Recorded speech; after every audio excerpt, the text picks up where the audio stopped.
Bismillahirrahmanirrahim. Assalamualaikum warahmatullahi wabarakatuh. Alhamdulillahi rabbil alamin. Assalatu wassalamu ala asyrafil anbiya'i wal mursalin, nabiyyina wa maulana wa syafi'ina Muhammadin sallallahu alaihi wasallam wa ala alihi wa ashabihi ajma'in. Asyhadu an la ilaha illallah wa asyhadu anna Muhammadan abduhu wa rasuluh al-mab'uts rahmatan lil alamin. Rabbi zidni ilma warzuqni fahma. Allahumma iftah lana hikmataka wansur alaina rahmataka min khazain rahmatika ya arhamar rahimin. Allahumma amin. Segala puja dan puji hanyalah milik Allah. Salawat dan salam semoga tercurah kepada Rasulullah sallallahu alaihi wasallam dan seluruh umatnya hingga akhir zaman. Semoga Allah Subhanahu wa taala menjadikan kita semuanya orang-orang yang senantiasa taat patuh kepada Allah, mengikuti contoh dari Rasulullah sallallahu alaihi wasallam sepanjang hayat kita. Semoga hidup kita sukses berkah. Semoga mati kita husnul khatimah. Semoga Allah Subhanahu wa taala mempertemukan kita semuanya dengan Rasulullah sallallahu alaihi wasallam, mendapatkan syafaatul uzmanya, dan Allah Subhanahu wa taala memperkenankan kita memasuki surga Firdaus A'la bersama-sama tanpa hisab. Allahumma amin. Sungguh hari-hari indah itu adalah ketika kita semuanya diberikan rasa cinta oleh Allah Subhanahu wa taala untuk senantiasa beribadah kepada Allah, duduk di majlis-majlis ilmu, mengkaji ayat-ayat Allah Subhanahu wa taala, dan setelah itu kita memiliki semangat yang sangat luar biasa untuk berikhtiar meningkatkan kualitas keimanan, keilmuan dalam kehidupan kita semuanya. Semoga majlis ilmu yang kita lakukan ini menjadi asbab Allah akan berikan hidayah kepada kita sehingga amal-amal kita semakin berkualitas. Allahumma amin. Setelah kemarin kita membahas peta juz 28, juz 29, juz 28 semua suratnya tergolong madaniyah. Juz 29 seluruh suratnya tergolong makkiyah. Madaniyah dan makkiyah memiliki pola dan karakteristik secara khas, di mana madaniyah mengajarkan kita semuanya pada dinamika sosial atau hamdu minan nas, sedangkan makkiyah mengajarkan semakin kokohnya hablun minallah dengan pola pendekatan saintifik. Jika kita simpulkan dengan pengelompokan ilmu yang biasa disebutkan oleh orang Indonesia, maka kita sebenarnya bisa mengatakan makkiyah itu banyak berbicara tentang natural science atau IPA, ilmu pengetahuan alam, sedangkan madaniyah banyak sekali berbicara tentang social science. Disinilah kita mendapatkan bahwa ilmu-ilmu Islam, baik natural science ataupun social science, dua-duanya dalam bingkai ketauhidan kepada Allah Subhanahu wa taala. Hari ini kita akan membahas tema pertama dalam surat Al-Mulk. Setelah kemarin kita pun membahas peta surat Al-Mulk yang terbagi pada 5 bagian pembahasan.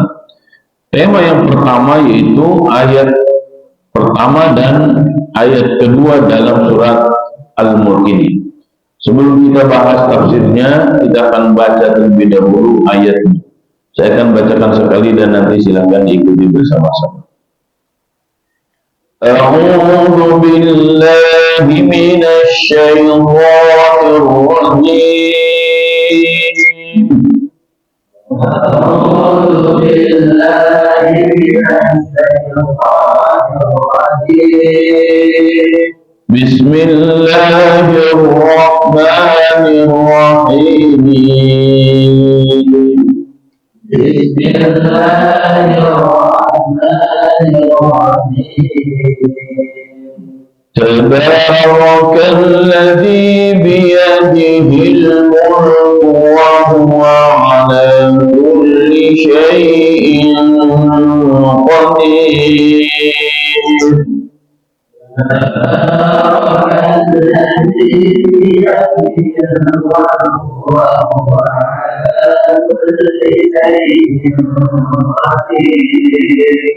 الذي خلق الموت والحياة ليبلوكم أيكم أحسن عملا.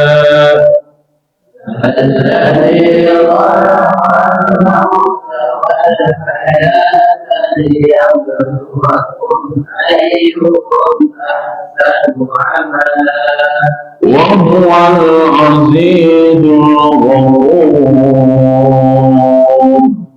وهو العزيز الغفور. صدق الله العظيم. اللهم ارحمنا بالقرآن العظيم. Tabaraka maha berkah alladzi biyadihi yang dalam genggaman tangannya al-mulku kerajaan wa huwa ala kulli syai'in qadir dan dia atas segala sesuatu maha berkehendak. Alladzi yang khalaqa telah menciptakan al-mauta kematian wal hayata dan kehidupan liyabluwakum untuk menguji kalian ayyukum siapa di antara kalian ahsanu amala yang paling baik amalnya.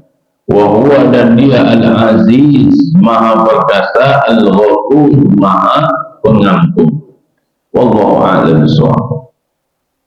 Kita baca tafsirnya ya. Tabarakalladzi biyadihil mulk ay tamajjada wa ta'ala Allahul 'aliyyul kabir. Maha mulia, maha berkah. Kalau dirujuk pada kata-kata tabaraka, tabaraka itu wazan fa'ala. Ini termasuk mubalaghah, maha berkah. Berkah itu asalnya mengandung makna dari barokah. Barokah itu adalah an-numu wa ziyadatu fil khair. An-numu tumbuh, ya, az-ziyadah bertambah, bil khairi dalam kebaikan. Tabaraka maha berkah itu maksudnya Allah Subhanahu wa taala yang maha menumbuhkan dan terus menambahkan segala kebaikan ya dalam diri kita, jagat raya ini. Semuanya kebaikan-kebaikan itu diberikan oleh Allah Subhanahu wa taala. Al-mufaydu al-makhluqat min fununil khairat, yang Allah Subhanahu wa ta'ala telah melimpahkan al-makhluqat kepada seluruh makhluknya min fununil khairati dari segala macam kebaikan.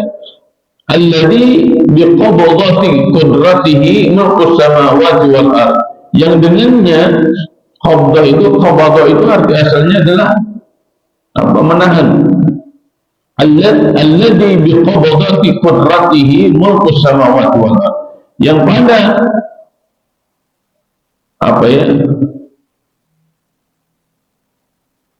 genggaman kemahakuasaannya segala kerajaan yang ada di langit dan di bumi. Yatasarraf fihi ma kaifa yasha'u. Allah Subhanahu wa ta'ala mengurus sesuai dengan kehendaknya. Qala Ibnu Abbas berkata, biyadihil mulk, pada genggaman Allah al-mulk kerajaan, ya'uzzu man yasha'. Allah Subhanahu wa ta'ala muliakan siapapun yang Allah kehendaki, wa yudhillu man yasha', dan Allah Subhanahu wa ta'ala hinakan siapapun yang dia kehendaki, wa yuhyi wa yumit, dan dia yang menghidupkan, wa yumit, dan mematikan, wa yughni wa yuhtir, Allah yang mengayakan dan Allah yang memfakirkan. Allah yang memberikan kekayaan, Allah Subhanahu wa ta'ala juga yang memberikan kefakiran. Ini kaya dan fakir ini ujian dari Allah Subhanahu wa ta'ala. Apakah dengan kekayaan itu kita akan bersyukur? Apakah dengan kefakiran itu kita akan bersabar? Ya, jadi kemuliaan di dalam Islam bukan terletak pada harta, akan tetapi pada keimanan seseorang ketika diuji oleh Allah Subhanahu wa taala. Wa yu'ti wa yumna.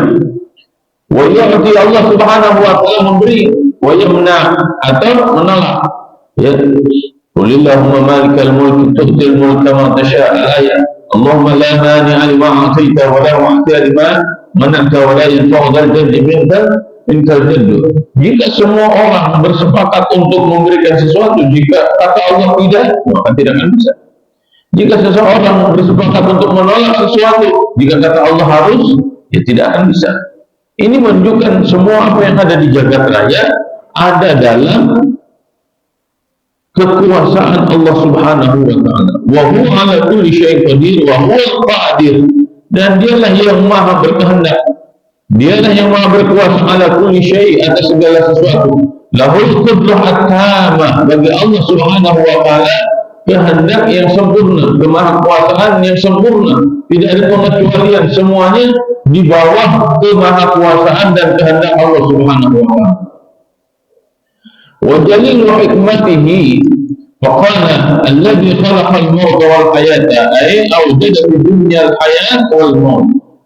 Allah yang mengadakan di dunia ini al-hayat, kehidupan, wal maut, dan kematian. Oleh karena itu urusan hidup dan mati tidak usah pusing. Ya, walaupun ada sejuta orang menyerang antum, ingin membunuh antum, jika belum waktunya untuk mati, ya nggak akan mati. Ya. Ini yang dibingungkan oleh para penjajah dunia Islam. Orang Islam itu aneh.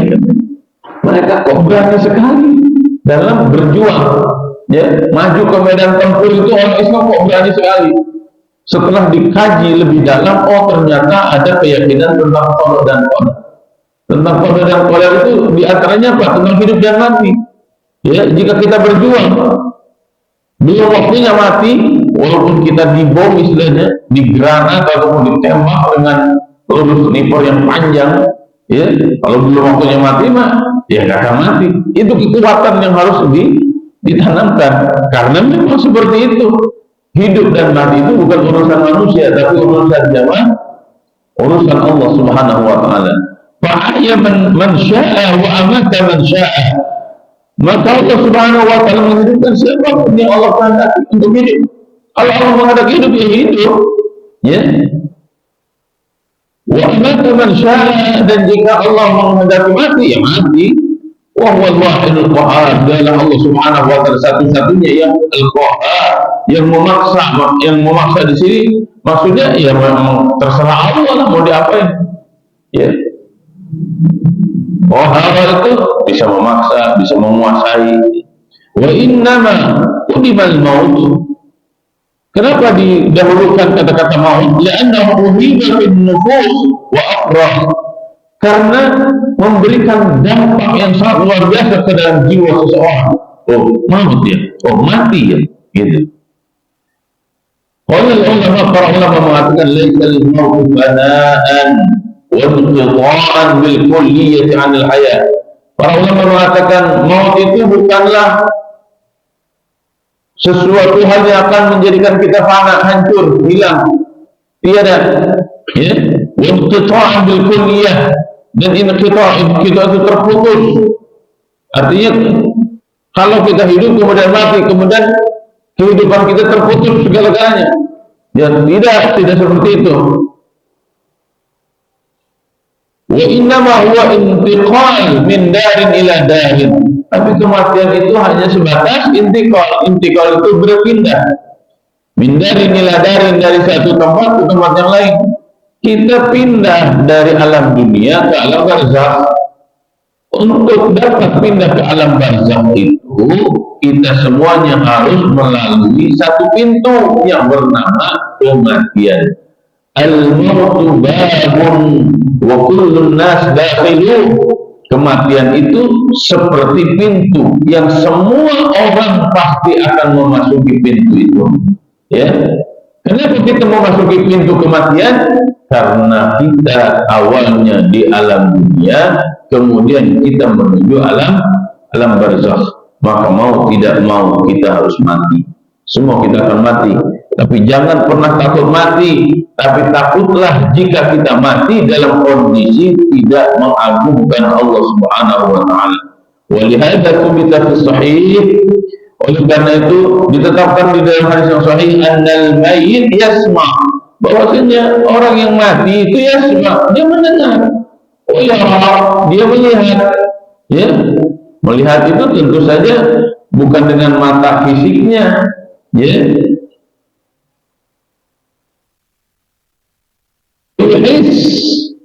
Dan dia merasa wa huwa fi qabrihi, dan dia di dalam kuburnya, ya. Jadi ketika dia dikuburkan, sebenarnya mayit itu bisa mendengar, bisa merasa, bisa melihat siapa yang datang ke kuburan, ya.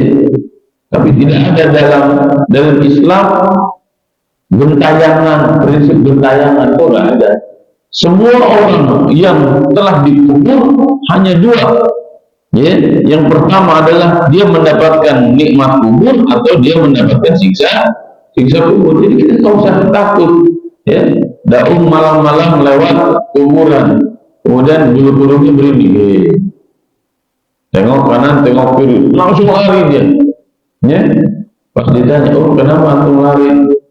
Takut. Oh, takut ada apa? Ada mayat hidup lagi? Ya nggak mungkin, ya. Jadi kalau sudah mati, ya sudah mati, tidak akan bisa kembali ke alam dunia, kecuali mereka yang mati suri. Nah, dijelaskan oleh Nabi Shallallahu Alaihi Wasallam, ya inna ahadakum idza wada'a fi qabrihi, sesungguhnya jika seseorang di antara kalian telah dikuburkan di dalam kuburnya, wa tawalla anhu ashabuhu, kemudian teman-temannya sudah kembali pulang, wa innahu la yasma' qara'ani 'alihi, sesungguhnya si mayit itu mendengarkan suara sandalnya, ya. Ini menunjukkan bahwa mayit itu memang mendengar, ya. Tapi bukan berarti karena mayit ini mendengar, ya udah, kalau saya pengen sukses bisnisnya, maka saya datang dulu ke kuburan Mbah Abu Nabil. Ya, Mbah Abu Nabil, saya mau bisnis. Mbah doain saya. Terus nanti Mbah Abu Nabil dalam kubur, ya, Mbah doain kamu ya. Dia nggak akan bisa begitu. Kalau ada suara, kalau bisa japrian kayak begitu, sudah bukan lagi beda alam. Ya. Maka oleh karena ini yang mati itu tidak dikasih handphone, ya kan? Dikasih handphone kan? Kalau masih bisa chattingan japrian juga, itu bukan di alam dunia kalau begitu. Ini sudah beda alam. Ya. Qala Nabi sallallahu alaihi wasallam, "Walladzi nafsi biyadihi ma antum bi'asma'a lima aqulu minhum lakinnahum la yujibun." Walladzi nafsi biyadihi, demi jiwaku yang ada di genggaman tangan Allah, ma antum bi'asma'a lima aqulu minhum, kalian tidak bisa mendengar apa yang aku katakan kepada mereka, walakinnahum la yujibun, dan mereka tidak bisa menjawab perkataanku. Dan yang kedua, maut itu inqita'u ta'alluqir ruh wal badan. Maut itu adalah terputusnya antara ruh dengan badan kita. Jadi selama ruh ada dalam badan kita, itu hidup namanya. Kalau ruhnya sudah berpisah dengan badan, maka itu disebut dengan kematian. Wa mufaraqatuhu jasad, dan berpisahnya dengan jasad. Ruh berpisah dengan jasad, itulah kematian. Ya, maka dicabut ruh itu dari badan kita. Wan nazi'ati gharqa wan nasyitati nashta. Kematian itu ada dua bentuknya. Wan nazi'ati gharqa, orang yang dicabut nyawa dari jasadnya sekencang-kencangnya. Kenapa dicabut sekencang-kencangnya? Karena dia tidak mau mati. Ya, dia lupa mati, seakan-akan dia akan selama-lamanya. Inilah ruhnya orang-orang yang tidak beriman kepada Allah. Kalau orang yang beriman kepada Allah, ada satu hal yang sangat dia rindukan. Apa itu? Bertemu dengan Allah Subhanahu wa Ta'ala. Maka ketika ruhnya dicabut, وَالنَّاشِطَاتِ نَشْطًا, dia dicabut dengan sangat lembut. Ya, karena kematian bagi seorang muslim itu adalah hal yang sangat membahagiakan. Kemudian, liyabluwakum ayyukum ahsanu amala, ay liyamtahinakum wa yakhtabirakum. Hal itu Allah Subhanahu wa Ta'ala ciptakan untuk menguji kalian. Ya, yang tahin yakhtabir itu sama, menguji. Ayuhan nas, saya manusia, ayara muhsin minkum minal musi, maka akan nampak siapa orang yang baik dan siapa orang yang buruk. Nampak itu bukan bagi Allah, karena Allah Maha Ilmu, Maha Mengetahui, ya. Tapi nampak itu bagi siapa? Bagi kita, agar jadi apa? Agar jadi pelajaran bagi manusia. Allah Al-Qurtubi, Imam Al-Qurtubi mengatakan, yu'amilukum mu'amalatal muhtarar. Yu'amilukum, berinteraksi dengan kalian, mu'amalatal muhtarar, dengan pekerjaan atau muamalah yang teruji. Ini bahasa sekarang adalah fit and proper test. Ya, fit and proper test itu jika seseorang akan kerja di satu tempat, maka orang tersebut akan diuji dulu, dia bisa apa, ya, maka dicoba. Setelah melalui ujian, terlihatlah kualitas seseorang tersebut. Para ahli surga itu mereka adalah orang-orang yang sudah melampaui fit and proper test selama di dunia, sehingga ketika mereka masuk surga, ya memang amalan-amalan mereka menjadi amalan-amalan yang sesuai dengan standar ahli surga. Ya, wasari'u ila maghfiratin min rabbikum wa jannatin 'arduha as-samawati wal ardh u'iddat lil muttaqin alladziina yunfiquna fis sarra'i wad dharra'i wal kadhibina al-ghaidha wal 'afina 'anil nas wallahu yuhibbul muhsinin. Nah, itu kan amalan-amalan ahli surga. Ya. Fa inna Allah ta'ala 'alimun bil muti wal 'asi azalan. Karena Allah Subhanahu wa Ta'ala telah mengetahui siapa yang taat dan siapa yang bermaksiat azalan, sejak azali, sejak kita diciptakan, sebelum kita ada di dunia ini. Wa huwal aziz ay al-ghalib fi intiqamihi mimman 'asah. Allah Subhanahu wa Ta'ala Maha perkasa untuk membalas semua orang-orang yang bermaksiat kepadanya. Allah memberikan kebaikan, Allah memberikan kenikmatan, tapi manusia menggunakan kenikmatannya itu untuk bermaksiat kepada Allah. Allah Maha berkuasa untuk membalas orang-orang yang seperti itu. Ya, wal ghafur li dhunubihi man taba. Allah Subhanahu wa Ta'ala pun Maha berkuasa untuk mengampunkan semua orang yang tadinya bermaksiat tapi bertaubat kepada Allah Subhanahu wa Ta'ala. Dari rangkaian Asmaul Husna ini, ya, Al-Aziz, Al-Ghafur, menunjukkan kepada kita semuanya, hei Uus Mauludin, hei kalian manusia yang mungkin kadang lupa sehingga kalian berdosa karena kalian melakukan kemaksiatan. Ingat bahwa Allah Subhanahu wa Ta'ala sangat mudah melakukan perhitungan kepada kalian, sehingga kalian akan nampak berdosa kepada Allah Subhanahu wa Ta'ala, dan mudah bagi Allah menurunkan azab bagi kalian. Tapi jangan sampai seperti itu. Bertobatlah kalian semuanya, karena ampunan Allah Subhanahu wa Ta'ala sungguh sangat luas. Apapun kesalahan, apapun dosa yang kalian lakukan, jika kalian bertobat kepada Allah Subhanahu wa Ta'ala, maka pasti akan diampuni oleh Allah, karena Allah Subhanahu wa Ta'ala memiliki asma'nya, yaitu Al-Ghafur. Semoga Allah Subhanahu wa Ta'ala ampunkan segala dosa-dosa kita. Semoga kita tidak akan pernah mengulangi kesalahan yang sama dalam kehidupan ini. Semoga dengan bertambahnya usia, bertambah pula ketaatan kita kepada Allah Subhanahu wa Ta'ala, bukan kemaksiatan kepada Allah Subhanahu wa Ta'ala. Semoga dua ayat ini memberikan inspirasi yang banyak bagi kita, dan semoga Allah Subhanahu wa Ta'ala anugerahkan hidayah yang sempurna sehingga kita senantiasa menjadi orang-orang yang taat kepadanya. Demikian wallahu a'lam bishawab. Allahul muwaffiq ila aqwamit thoriq. Allah ya'khudhu bi aydina ila ma fihi khairul lil Islam wal muslimin. Wassalamualaikum warahmatullahi wabarakatuh.